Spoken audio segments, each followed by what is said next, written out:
பயப்படாதே, நீ தேவனிடத்தில் கிருபை பெற்றாய். நீ கர்ப்பவதியாகி ஒரு குமாரனை பெறுவாய். அவருக்கு இயேசு என்று பெயரிடுவாயாக.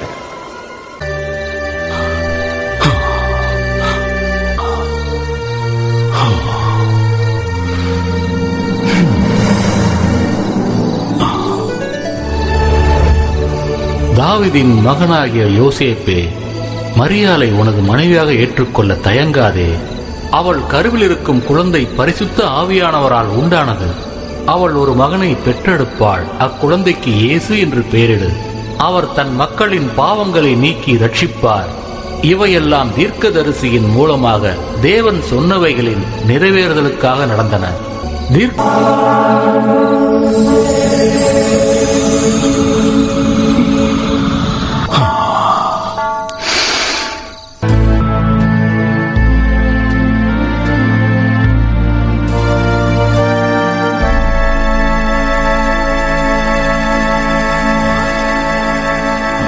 என்னாச்சு மரியா? உனக்கு களைப்பா இருக்கா? ஆமா, நாம எங்கேயாவது தங்கிக்கலாமா?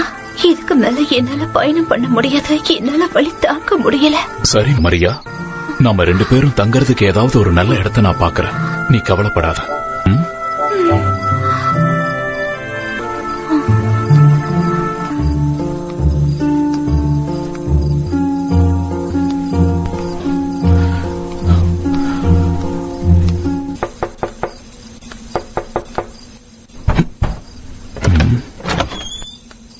உங்களுக்கு என்ன வேண்டும்?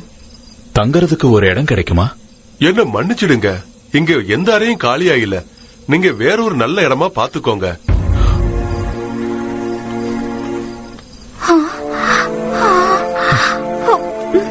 இன்னும் கொஞ்ச நேரம் பொறுத்துக்கமா, நாம தங்கறதுக்கு நிச்சயமா ஒரு இடம் கிடைக்கும்.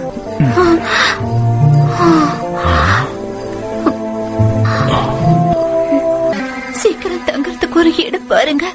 இதுக்கு மேல என்னால வழியை தாங்கிக்க முடியாது. போக போக வலி ஜாஸ்தி ஆகுது. தயவு செஞ்சு சீக்கிரம் இடம் பாருங்க. ஓ, அங்க பாரு, ஒரு மாட்டு கொட்டகை. தற்சமயம் நாம தங்கறதுக்கு நல்ல இடமாவும் பாதுகாப்பாவும் இருக்குன்னு நினைக்கிறேன். வா மேரி, நாம போய் அங்க தங்கலாம்.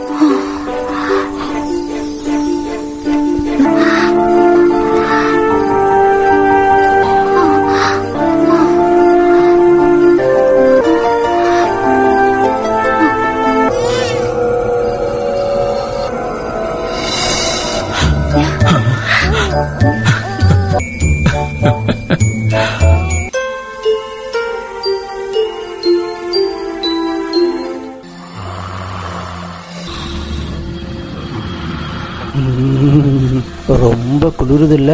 வழக்கத்துக்கு மாறா ரொம்ப குளிராதான் இருக்குது. தேவதூதன் தேவதூதன் பயப்படாதிருங்கள், உங்களுக்கு சந்தோஷமான நற்செய்தியை கூறப்போகிறேன். இன்று கர்த்தராகிய கிறிஸ்து என்னும் இரட்சகர் தாவீதின் ஊரிலே பிறந்திருக்கிறார்.